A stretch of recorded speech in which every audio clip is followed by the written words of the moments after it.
3 बेर हो गई तो के हरदम उधार देते नहीं। साला हमारे बाप के घर से पैसा आवता रही। हाँ, पहले सारा के सारा हिसाब क्लियर कर। हम तोर पैसा दे देब न यार। आधा किलो हम तोर साथे गद्दारी कैले बानी। गद्दारी गद्दारी तो हमसे तोर बापो नहीं कर पाई। चुपचाप हमारा सारा पैसा ला और अपनी रमकोला के भागवत बाद में सुनिए। ते हमारे बापू मत छो। साला औकात में रह।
रबिया,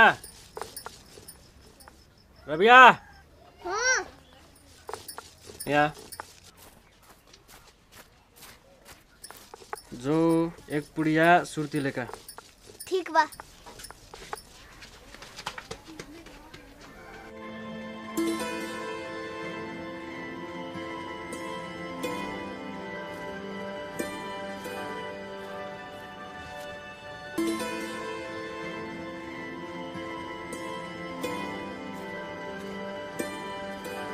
तोहर दिमाग खराब बा। लइको को अपने नियर बना के छोड़बा का कि अपनों से बड़का नसेरी बना के विचारबा। का हो गइल? हिती चुकी लइका के तू रोज रोज सिगरेट गुटखा सुरती लाग भेजबा तू सीखी ना है क्योंकि अपने गलती तन को विचारबा। चल चल बेसी भाषण न दे। सही गलत हमू पता बा। पता रहत त अपन लइका के जिंदगी बर्बाद नहीं करता। ये चाह रही तो तोहरो लइका के हालत हम मिठुआ जैसन हो जाई।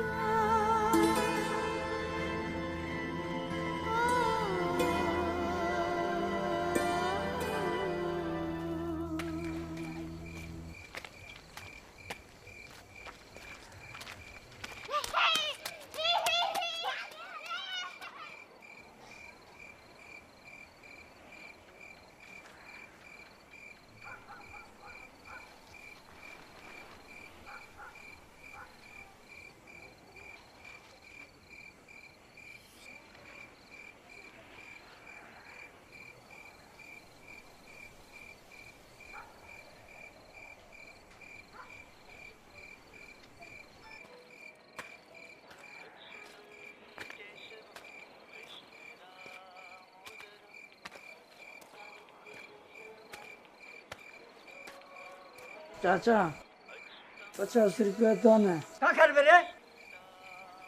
जो भूख लागल बा, खाना खाई।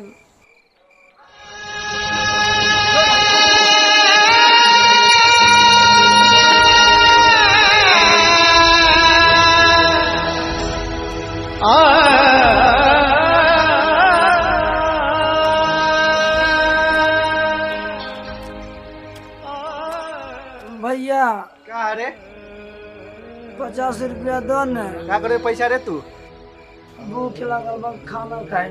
का खाइबे? चल हम खिया दी। चल नहीं भैया तू दो न, हम खुद किन के खा ले। तू हमके सिखाइबे? अबे पैसा पैबे तो दारू और गांजा पीबे। पैसा नहीं बा जो।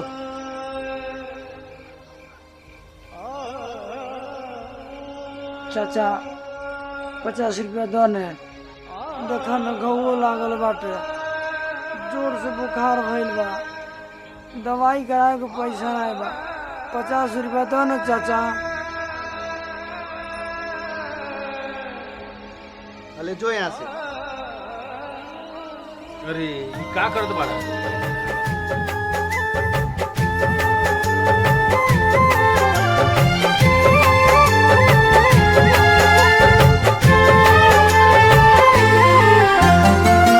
जन्मो जन्म के जुड़ल, जन्मो जन्म के जुड़ल ऐसन बंधनवा है आहे किस्मत से मिले ऐसन घरवा आंगनवा है आहे किस्मत से मिले ऐसन घरवा आंगनवा है आहे किस्मत से मिले ऐसन।